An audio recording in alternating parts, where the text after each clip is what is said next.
പരിപാടി എല്ലാം സംഭവം എല്ലാം കഴിഞ്ഞു. അപ്പോഴത്തേക്ക് ഈ പള്ളിക്കാരും ഈ പപ്പ അമ്മയുടെ അച്ഛൻ കൂടെ ഒരു ബില്ല് റെഡി ആയിക്കൊണ്ട് എൻ്റെ കൈ കൊണ്ട് തന്നു.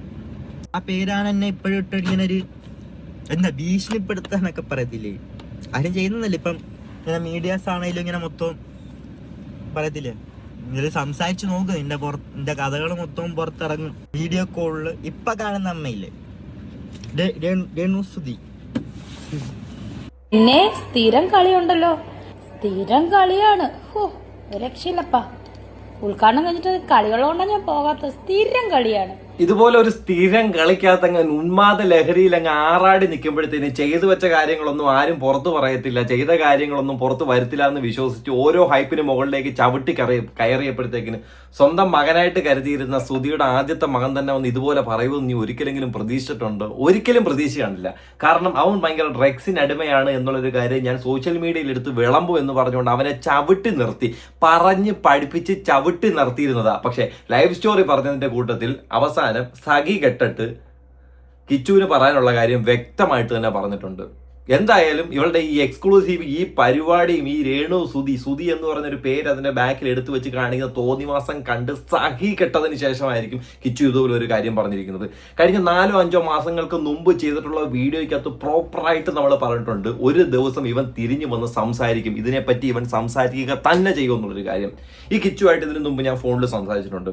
ഒരു സമയം നിങ്ങൾക്ക് അറിയാമായിരിക്കും, കട്ടിലിനടിയിൽ ട്രോഫി കയറ്റി വെച്ചൊരു സമയം, ആ ഒരു കോൺട്രവേഴ്സി നടക്കുന്ന സമയത്ത് ആളുമായിട്ട് ഫോണിൽ സംസാരിച്ച സമയത്ത് അവൻ വ്യക്തമായിട്ട് എന്നോടും വിവിയോടും വ്യക്തമായിട്ട് പറഞ്ഞൊരു കാര്യമാണ്, ആ ട്രോഫി ചാക്കിനകത്ത് കയറ്റി വെച്ച് കട്ടിലിനടിയിൽ വെച്ചിരിക്കുന്നത് കണ്ടതുകൊണ്ട് തന്നെയാണ് അവൻ അവന്റെ വ്ളോഗിനകത്ത് അത് ഉൾപ്പെടുത്തിയത്. അത് തിരിച്ചറിയണമെന്ന് ജനങ്ങൾ കാണണമെന്ന്. അപ്പം ഇവനെ പല കാര്യങ്ങളും ചവിട്ടി നിർത്തി പിടിച്ചു നിർത്തിയതുകൊണ്ടാണ് ഇവന് വാ തുറക്കാനായിട്ട് കഴിയാതിരുന്നത്. പക്ഷേ ഇവളുടെ ഈ എക്സ്ക്ലൂസീവ് ഈ പരിപാടിയും ഈ കാണിക്കുന്ന ഓരോ തെമ്മാടിത്തരം കാണിച്ചിട്ട് അതിന്റെ എല്ലാം പിന്നിൽ സുധി എന്ന് പറഞ്ഞൊരു വ്യക്തിയും 2 പിള്ളേർക്ക് വേണ്ടിയിട്ടും ഒരു വിധവയായിട്ട് ഞാൻ അവരെ വളർത്താൻ വേണ്ടി കാണിക്കുന്നതാണെന്ന് ഒരു 100-200 ആ മകൻ അയച്ചു കൊടുത്തിട്ട് ഇവർ കിടന്ന് വാതോരാതെ കണ്ട സോഷ്യൽ മീഡിയയിൽ ഓരോ ചാനലുകളിൽ പോയിട്ട് ഓരോ ഇന്റർവ്യൂവും കിടന്ന് പറയുമല്ലോ, എൻ്റെ മൊക്കൊക്കെ വേണ്ടിയാണ് ജീവിക്കുന്നത്. നാണമില്ലേ രീടും, വെറും നാണമില്ലേ?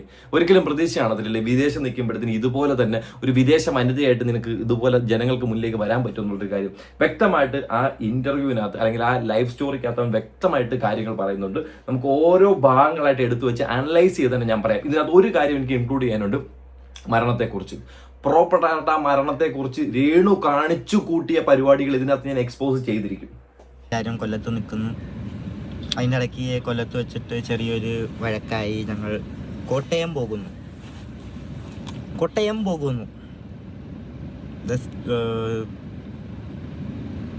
സ്റ്റോറി സ്റ്റാർട്ട്സ് നൗ എന്ന് പറയാം അല്ലേ? അതായത് ഈ കൊല്ലം സുധി എന്ന് പറയുന്ന വ്യക്തിയും ഈ കിച്ചുവിനെ എനിക്ക് പേഴ്സണലായിട്ട് അറിയാവുന്നതാണ്. ഇവർ ഇവിടെ എൻ്റെ വീടിന്റെ ഏകദേശം അടുത്തായിട്ടാണ് ഇവരുടെ വീടും വരുന്നത്. എനിക്ക് നേരത്തെ മുതൽ പരിചയമുള്ളവർ. ഇവർ ഇവിടെ തന്നെ ഉള്ളവരാണ്, ഇവിടെ തന്നെ ജീവിക്കുന്നവരായിരുന്നു. ഏകദേശം ഈ രേണുവിനെ കല്യാണം കഴിച്ച സമയത്തോടു കൂടി ഏകദേശം ഇവിടെ തന്നെ ഉള്ളവരായിരുന്നു. അതായത് കിച്ചു എവിടെ ഉണ്ടോ അവിടെ സൂചിച്ചേട്ടനുണ്ട്, സൂചിച്ചേട്ടൻ എവിടെ ഉണ്ടോ അവിടെ കിച്ചു ഉണ്ട്. രണ്ടുപേരും അതേ രീതിയിൽ തന്നെ ഒരു പ്ലഷർ വണ്ടിയുണ്ട്, അതിനകത്തായിരുന്നു പോയിക്കൊണ്ടിരുന്നത്. എവിടെ പോയാലും ഒരുമിച്ച് തന്നെ കാണുന്നത്. അങ്ങനെ ഇവരുടെ വീട്ടിലോ കുടുംബത്തിലോ ഒരു വഴക്കുണ്ടായതിനു ശേഷമാണ് ഇവർ ഇവിടെ നിന്നും കോട്ടയത്തേക്ക്, അതായത് രേണുവിന്റെ സ്ഥലത്തേക്ക് പോകുന്നത്. അതായിരുന്നു ഇവരുടെ ഒരു ഫാമിലി ലൈഫിന്റെയും ഇവരുടെ രണ്ടുപേരുടെ ഒരു ബോണ്ടിങ്ങിന്റെ ഇടയിലെയും അധപ്പതനം ഉണ്ടാവാനുള്ള കാരണം അത് തന്നെയായിരുന്നു. Okay, next video. എന്തോ ആർക്കും എന്നെ അങ്ങോട്ട് ഇഷ്ടമല്ലായിരുന്നു, അങ്ങനെ ഒരു അട്ടായി പോയിരുന്നു. അങ്ങനെ അപ്പോഴും എനിക്ക് എന്തെങ്കിലുമൊക്കെ എൻ്റെ വിഷമങ്ങളാണേലും എന്തെങ്കിലും പറയാനായിട്ടാണെങ്കിലും എനിക്ക് വിളിക്കാനായിട്ടും അച്ഛനൊന്നും ഒരാളുണ്ട്. എനിക്ക് എന്തൊക്കെ ചെയ്തെന്ന് പറഞ്ഞാൽ, എനിക്ക് എന്തൊക്കെ വിഷമമുണ്ടെന്ന് പറഞ്ഞാലും എനിക്ക് ഒരാളെ വിളിക്കായിരുന്നു. അച്ഛൻ എന്തൊക്കെ ചെയ്താലും ഈ വിളിക്കായിരുന്നു. ആ ഒരു ധൈര്യം ഇങ്ങനെ ഭയങ്കരമായിട്ട് എനിക്കുണ്ടായിരുന്നു. ആ ഒരു ധൈര്യത്തിന്റെ മേളിലാണ് രേണു എന്ന് പറഞ്ഞൊരു പെണ്ണ് കാണിച്ചു കൂട്ടുന്ന ഈ അഹങ്കാരങ്ങൾ. ഞാൻ പലപ്പോഴും ആലോചിച്ചിട്ടുണ്ട്, ഈ കിച്ചുവിന് ഇതൊക്കെ കണ്ടിട്ട് എങ്ങനെ സഹിക്കുന്നത്. കാരണം ഇവർ രണ്ടുപേരും ഏത് ബോണ്ടിങ്ങിലാണ് നടന്നിരുന്നത്, എങ്ങനെ നടന്നതെന്ന് കണ്ട ഒരാളാണ് ഞാൻ. എന്നിട്ട് ഈ രേണു കിടന്നുകൊണ്ട് ഈ സുചേട്ടന്റെ പേരും എടുത്തു വെച്ച് കാണിക്കുന്ന ഓരോ അലമ്പ് പരിപാടികളും, കുറെ വൃത്തികെട്ട നെറികെട്ട നാറിയ പരിപാടികൾ, സ്വന്തം സ്വാർത്ഥ താല്പര്യത്തിന് സ്വന്തം വളർച്ചയ്ക്ക് വേണ്ടി കാണിച്ചു കൂട്ടുന്ന പരിപാടികൾ. എന്നിട്ട് അവർ തന്നെ സെൽഫ് ട്രോൾ എന്ന രീതിയിൽ ആ മരിച്ചുപോയ ആളെ കുറിച്ച് പറയുന്നുണ്ട്. എല്ലാ സുധിച്ചേട്ടന് വേണ്ടി ഞാൻ കാണിക്കുന്നത്. നാണമില്ലെന്ന് എനിക്ക് ചോദിക്കാനുള്ളൂ, വെറും നാണം കെട്ട സ്ത്രീ. കാരണം ആ മരണത്തിന്റെ അടക്കത്തെ കുറിച്ച് എനിക്ക് ഈ വീഡിയോയിൽ വ്യക്തമായിട്ട് പറയാനുണ്ട്. ഈ മൊത്തം എന്ന് പറഞ്ഞാൽ ഞാൻ, അച്ഛൻ, അമ്മ, ഋതപ്പൻ, അമ്മയുടെ ചേച്ചി, അളിയൻ, അതായത് രമ്യ ചേച്ചി, അളിയൻ, അവളുടെ 2 മക്കൾ, പപ്പ, അമ്മ, ഇവരെ ഇത്രയും പേരുടെ ചിലവ് അച്ഛൻ ഒറ്റയ്ക്ക് നോക്കിക്കൊണ്ടിരിക്കുന്ന. ഒരു 10 പേരുടെ ചെലവാണ് കൊല്ലം സുധി എന്ന് പറഞ്ഞൊരു വ്യക്തി ആ സ്റ്റാർ മാജിക്കിലെ പരിപാടി കാണിച്ചതിന് ശേഷം അതിൽ നിന്ന് കിട്ടുന്ന വരുമാനത്തിലൂടെ കൊണ്ടുപോയിക്കൊണ്ടിരുന്നത്. ഒന്ന് ആലോചിച്ച് നോക്കേ. ഈ കൊല്ലത്ത് കിടന്നൊരു മനുഷ്യനെ കല്യാണം കഴിച്ച് അവിടെ കൊണ്ടുപോയിട്ട് ഒരു മനുഷ്യന്റെ ജീവിതത്തിനെ ഊറ്റി നശിപ്പിച്ചെന്ന് വേണം നമുക്ക് ഇതിനകത്ത് പറയാൻ. തീർച്ചയായിട്ടും ആ ഊറ്റി നശിപ്പിച്ചതിൽ അദ്ദേഹം ഒരുപാട് കടം കയറി എന്നൊക്കെ പറഞ്ഞ ആ സമയത്ത് ഒരുപാട് വീഡിയോസ് ഒക്കെ വന്നിട്ടുണ്ട്. ഒരുപാട് ആൾക്കാരെ ഇന്ന് കടം മേടിക്കുന്നുള്ളത്. എന്നിട്ട് അതെല്ലാം അദ്ദേഹത്തിന്റെ തലയിൽ മാത്രം ഒഴിച്ചു വെച്ചിട്ട് എല്ലാവരും കൈ കെട്ടുന്നു നോക്കിക്കൊണ്ടിരുന്നില്ലേ? നാണമില്ലല്ലോ ഡി രേണു, നിനക്ക് നാണമില്ലല്ലോ. മനസ്സിലായ? അത് ആ ടൈമിൽ ഇങ്ങനെ അച്ഛനാണെങ്കിൽ ഈ അച്ഛന് എൻ്റെ ഒരു മെയിൻ സ്വഭാവം നോ പറയാൻ അറിയത്തില്ല ആരുടെ മുന്നിൽ. അതെ, പുള്ളിക്കാരൻ അങ്ങനത്തെ ഒരാളാ. ആരെയും എന്റെ വാഗുകൊണ്ട് സംസാരിച്ച് മനസ്സ് വിഷമിക്കൂ എന്നുള്ളൊരു ബോധത്തിലുള്ള ഒരാളാണ്. അതങ്ങനെ തന്നെ എല്ലാവരെയും കുട്ടാ മോനെ എന്നൊക്കെ വിളിക്കാറുള്ളത്. അല്ലാതെ വേറെ പേരെടുത്ത് വിളിക്കുന്നു, ഡാന്ന് വിളിക്കുന്നതെന്ന് ഞാൻ ഇതുവരെ കണ്ടിട്ടില്ല കേട്ടോ. ഓക്കെയാണ്, ഒരു കാര്യമില്ല. ഞാൻ കൊല്ലത്ത് ഹാപ്പി ആയിട്ട് ഇപ്പോൾ പോവുക. പിന്നെ അമ്മയുടെ കാര്യം ഇപ്പം നോക്കുകയാണെങ്കിൽ അമ്മ അങ്ങനെ പോകുന്നത് എനിക്ക് എന്താ ഞാൻ ഇപ്പം മനസ്സിലായില്ല. ആ ഒരു കണക്ഷനാണ് ഞങ്ങൾ. അമ്മ വിളിക്കുന്ന വെച്ചാൽ അമ്മ എന്തെങ്കിലും അമ്മയുടെ കാര്യത്തിന് എന്തെങ്കിലുമൊക്കെ ഒരു കണക്ഷൻ ഇല്ല അങ്ങനെ ഞങ്ങൾ തമ്മിൽ. എന്തെങ്കിലും ഒരു ആവശ്യം അങ്ങനത്തെ ഒരു ഇത് മാത്രമേ ഉള്ളൂ.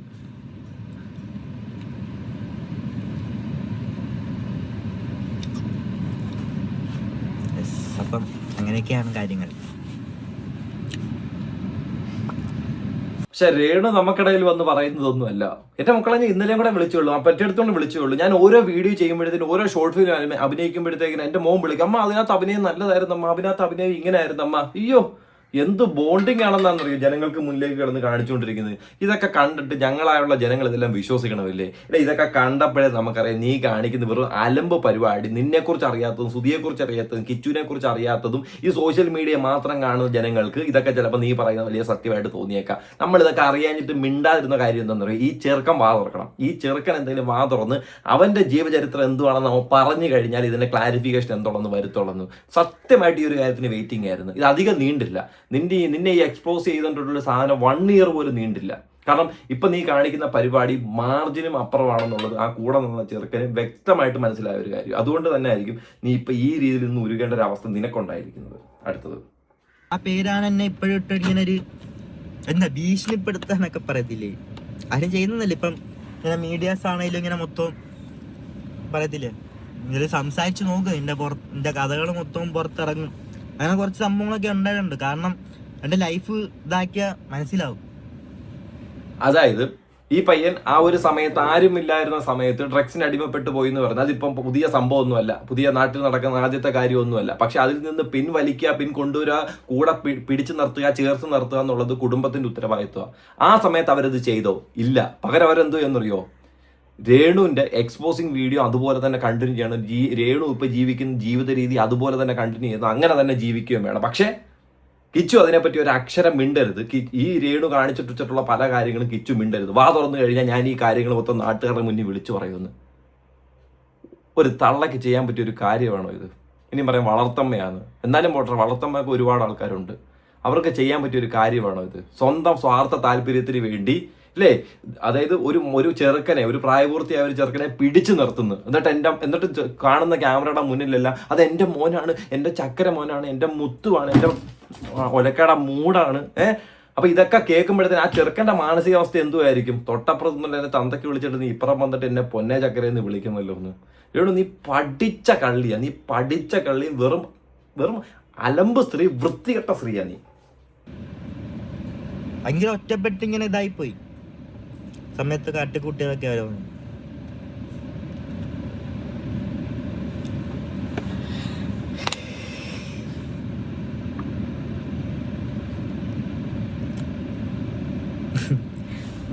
അങ്ങനെയൊക്കെ ഇവര് വന്ന് ഇവിടെ വന്ന് ഓക്കെ ആയി.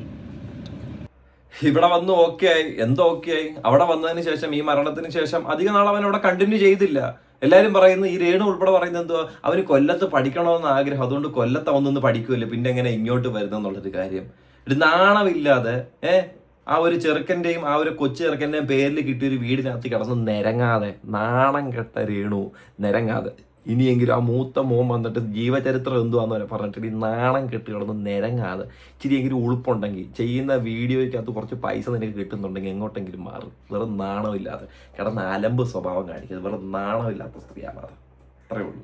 വീഡിയോ കോളിൽ ഇപ്പൊ കാണുന്ന അമ്മയില്ലേ, രേണുസുതി,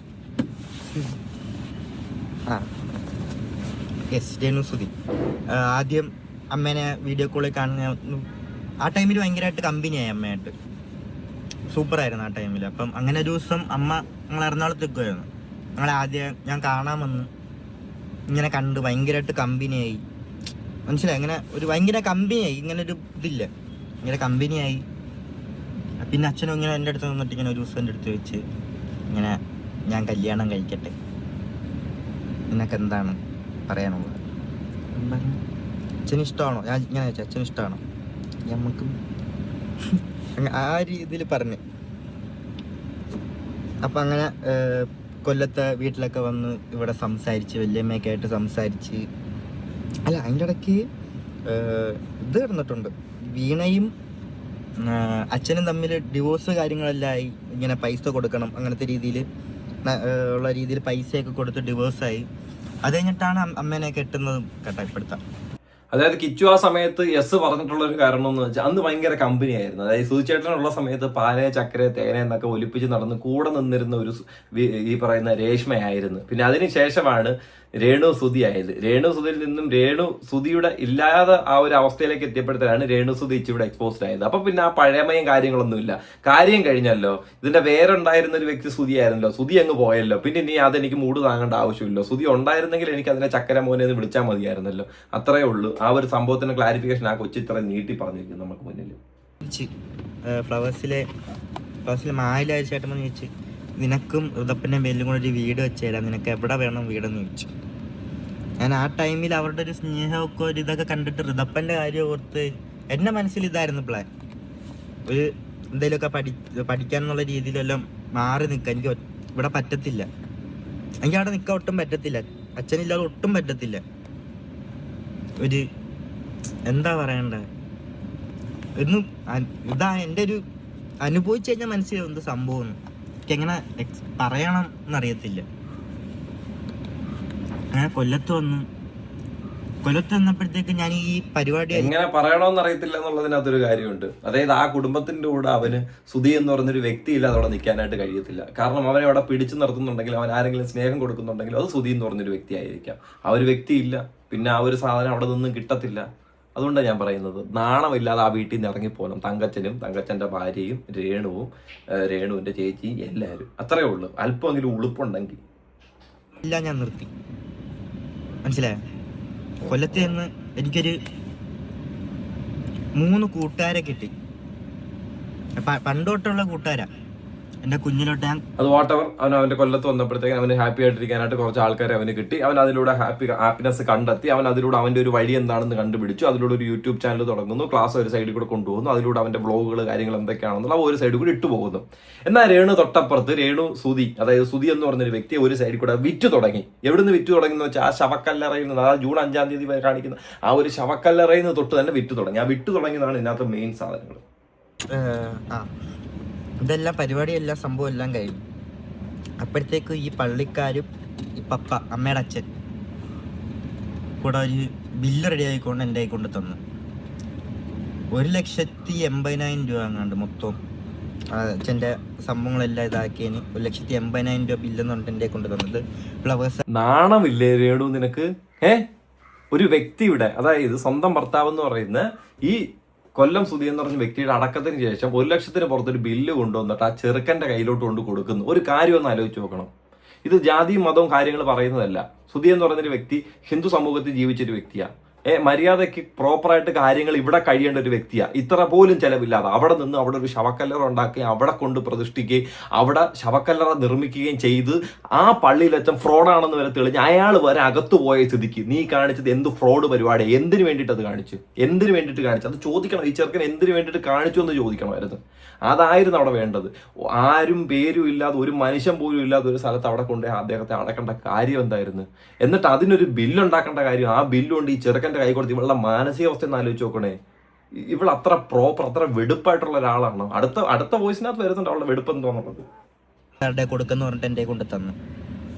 ഞാൻ അപ്പം അനൂപൻ്റെ അടുത്ത് ഇങ്ങനെ വിളിച്ചിട്ട് ഇങ്ങനെ കാര്യം പറഞ്ഞു, ഇങ്ങനെയൊക്കെ പറയുന്ന. അപ്പം അനൂപേട്ടൻ പറഞ്ഞൊരു പുള്ളിയും കൂടെ വിടാം, എന്നിട്ട് നീയും ആ ചേട്ടനും കൂടെ പോയി എല്ലായിടത്തും നീ തന്നെ പോയി ബില്ലുണ്ടാക്കി ഇതാക്കാൻ പറഞ്ഞു. അങ്ങനെ ഞാനും മായിൽ വർക്ക് ചെയ്യുന്ന ഒരു ചേട്ടനാണ്, ആ ചേട്ടനും കൂടെ വന്ന് ഞങ്ങൾ ഇതൊക്കെ ചെയ്തിട്ടുണ്ട്. അതെല്ലാം അവിടെ ഇവിടെ പോയി എല്ലാവരും ബില്ല് റെഡിയാക്കി 89,000 രൂപ എങ്ങാണ്ടാന്ന് തോന്നുന്നു മൊത്തം. ഞാൻ ഡയറക്റ്റ് തന്നുകൊണ്ട് എല്ലാവരും ഇങ്ങനെ പൈസയൊക്കെ കുറച്ച് തന്നു. ഇങ്ങനെ മൊത്തം ഒരു 89,000 എങ്ങാണ്ട് ബില്ലായി. അത് ഞാൻ ഇട്ട് കൊടുത്തു ഫ്ലവേഴ്സായി. അത് അനൂപേട്ടൻ എല്ലാവരും കൂടെ ചെയ്ത് അതെല്ലാം പൈസ എല്ലാം ക്ലിയർ ചെയ്ത് എല്ലാം കഴിഞ്ഞ് ഒറ്റയ്ക്കായി ഞാൻ. ആ ടൈമിൽ ആദ്യമൊക്കെ അമ്മ സത്യം പറഞ്ഞ ഈ ഒരു മരണം നടന്ന ശേഷം ഈ ഫ്ലവേഴ്സോ അല്ലെങ്കിൽ അതുമായിട്ട് ബന്ധപ്പെട്ട ആൾക്കാരെ ഇല്ലായിരുന്നു എന്നുണ്ടെങ്കിൽ ഈ ചെറുക്കൻ എന്ത് ചെയ്തേനായിരുന്നു ഒന്ന് ആലോചിച്ച് നോക്കാം അല്ലേ? എനിക്കറിയത്തില്ല. എല്ലാവർക്കും ഭയങ്കര സ്നേഹമായിരുന്നു എന്നോട് ആ ടൈമിൽ. അച്ഛൻ വെച്ച ടൈമിൽ ഞാൻ വെച്ച് ഒരു സ്നേഹം ഇങ്ങനെ കിട്ടുന്നുണ്ട്. എന്തോ എല്ലാ കാര്യത്തിനും എൻ്റെ കൂടെ ഇങ്ങനെ ആൾക്കാരുണ്ട്. പക്ഷെ അത് പിന്നെ കുറച്ച് കഴിഞ്ഞപ്പോഴത്തേക്കും അതും എനിക്കെന്തോ ചെയ്യണമെന്ന് അറിയത്തില്ല സത്യം പറഞ്ഞാൽ.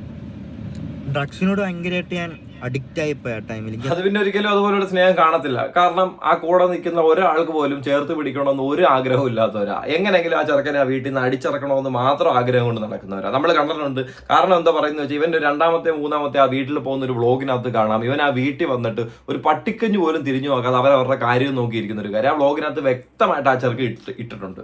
ഇവന് പറയാൻ പറ്റാത്ത സാഹചര്യങ്ങൾ ഇവൻ പറയാതെ പറഞ്ഞിട്ടുണ്ട്. ആ വീട്ടിൽ അങ്ങനെയാണ് നടക്കുന്നത്, ഇങ്ങനെയാണ് നടക്കുന്നത്, അവരിങ്ങനെയാണ് പെരുമാറുന്നത്, രേണു ഇങ്ങനെയാണ് പെരുമാറുന്നത് വരെ സഹിതം എടുത്ത് കാണിച്ചിട്ടുണ്ട്.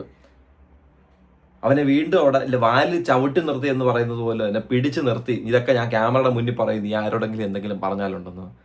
ഈ രേണു എന്ന് പറഞ്ഞ സ്ത്രീയെ വലുതായിട്ട് പൊക്കിപ്പിടിച്ച് വിധവയാണ് മറ്റേതാണ് അവരെങ്ങനെങ്കിലും നടന്ന് ജീവിച്ചോട്ടെ, നിനക്ക് എന്തോ വേണോടാന്നൊക്കെ പറയുന്ന പെണ്ണുങ്ങളെ നീയൊക്കെ ഒന്ന് ആലോചിക്കണം, നീയൊക്കെ ഈ ഗുണമാണോ എന്നുള്ളത് കുറെ വൃത്തികെട്ട പറയണം.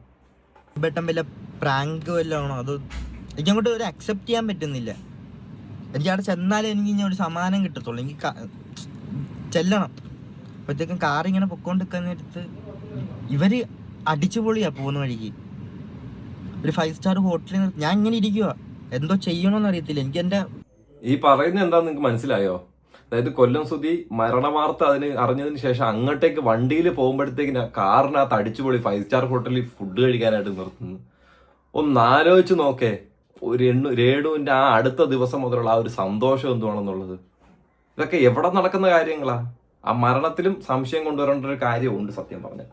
എൻ്റെ മനസ്സിൽ വരുന്നതെന്ന് വെച്ചാൽ ഞാൻ അങ്ങോട്ട് എന്തോ ചെയ്യും, ഋതപ്പനെ ഞാൻ എങ്ങനെ നോക്കും, എനിക്ക് ആ ഇതൊക്കെ ഭ്രാന്തടിച്ച് ഇങ്ങനെ എന്തോ ചെയ്യണമെന്ന് അറിയത്തില്ല. സ്റ്റക്കായി ലൈഫ് ഇങ്ങനെ നിൽക്കുക, എന്തോ അങ്ങോട്ട് എങ്ങനെ ഒന്നും അറിയത്തില്ല, ഇങ്ങനെ നിൽക്കുക. ഇവര് 5 സ്റ്റാർ ഹോട്ടലിൽ കയറി ഫുഡ് കഴിക്കുന്നുണ്ട്, തുപ്പലിറക്കാൻ പറ്റുന്നില്ല എനിക്ക്, ഒന്നും മിണ്ടാതെ.